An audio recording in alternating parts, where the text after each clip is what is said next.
হে ভাই লোক, এই কিছুক্ষণ আগে প্রভাসের আপকামিং মাচ অ্যাওয়েটেড মানে হরর রোমান্টিক ফিল্ম, ঠিক আছে, রাজা সাহেবের একটা ট্রেলার ছেড়েছে প্রায় 3 মিনিট 31 সেকেন্ডের একটা ট্রেলার ছেড়েছে। তো চলো শোনা যাক এই ট্রেলারটা কেমন হয়েছে, তোমাদের সাথে শেয়ার করা যাক। তো ভাই লোক, যতটা আমার এই ট্রেলারটা দেখে মনে হয়েছে, ট্রেলারটাতে ভিএফএক্সের কাজ প্রায়, আমি ট্রেলারটা গোটা দেখে তোমাদের এক্সপিরিয়েন্সটা বলছি। ভিএফএক্সের কাজ ট্রেলারটাতে ছিল প্রায় মানে ধরে নাও ওই 85% এরকম, ঠিক আছে। ভিএফএক্স সব জায়গায় ভিএফএক্স, ঠিক আছে। ভিএফএক্সের যে শর্টগুলো, ঠিক আছে, কিছু কিছু জায়গায় আমার একটু কমজোরি লেগেছে, কিন্তু খুব খারাপ নয়। তোমরা যখন দেখবে ওই যে ক্রোকোডাইলের শটটা, বা যে একটা কুয়ো থেকে একটা উঠছে, বা লাস্টের যে একটা বড় বড় পা দেখাবে, ঠিক আছে, ওগুলো আমার মোটামুটি ভালোই লেগেছে, ঠিক আছে। খুব চিপ লাগছে না, ভিএফএক্সের কাজগুলো খুব সুন্দর ছিল। এবার বলা যায় স্ক্রিন প্লে মোটামুটি যেইভাবে আমাদেরকে ট্রেলারটাকে দেখানো হয়েছে, ঠিক আছে, ট্রেলারটাকে খুব বেশি রিভিল না করেও মোটামুটি একটা আমাদের থট দিয়ে গেছে যে কেমন হতে চলেছে মুভিটা, ঠিক আছে। এখানটা যত সম্ভব প্রভাসের আরেকটা মানে ওর যে দাদা সাহেব যে বলছে না, ওর যে দাদু, ঠিক আছে, ওর দাদু মানে ওনার যে দাদুটার ক্যারেক্টারটা ওর প্রভাস হতে চলেছে, ঠিক আছে।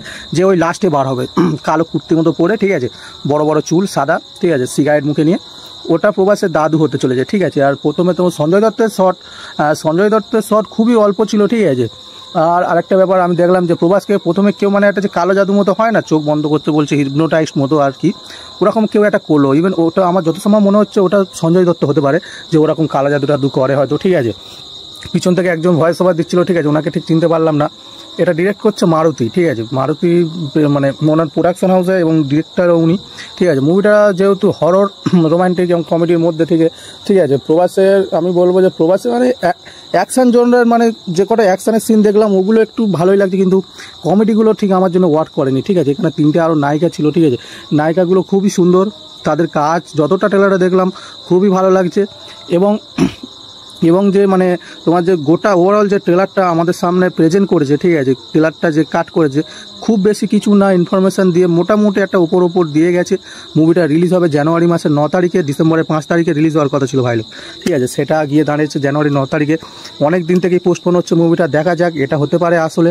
ইভেন এই যে ট্রেলারটা আজকে রিলিজ হলো না, এই ট্রেলারটা নিয়েও আগু পিছু হয়ে এবার প্রথমে তো ছিল যে ট্রেলারটা নাকি কান্তারার সাথে অ্যাড করে ট্রেলারটা রিলিজ হবে। যাই হোক, ট্রেলারটা রিলিজ হয়ে গেছে, ট্রেলারটা খুব দারুণ লাগছে। ভিএফএক্সের কাজগুলোও খুব ভালো লেগেছে, সিজিআইয়ের কাজগুলোও খুব ভালো লেগেছে, থামানের বিজিএমও কিছু কিছু জায়গায় খুবই সুন্দর লাগছে, ঠিক আছে। ওভারঅল আমার যে এক্সপিরিয়েন্স মোটামুটি আমি বলবো যে মোটামুটি অ্যাভারেজের থেকে একটু হাই লেভেলে, ঠিক আছে, ট্রেলারটা আমার লেগেছে। তো ভাই লোক, তোমরা যদি এখনও পর্যন্ত ট্রেলারটা না দেখে থাকো, গিয়ে ইউটিউবতে দেখে নাও, এবং তারপরে আমার সাথে মানে আমার এই ভিডিওতে এসে তোমাদের নিজস্ব কমেন্ট শেয়ার করতে পারো। তো চলো, টাটা, বাই বাই।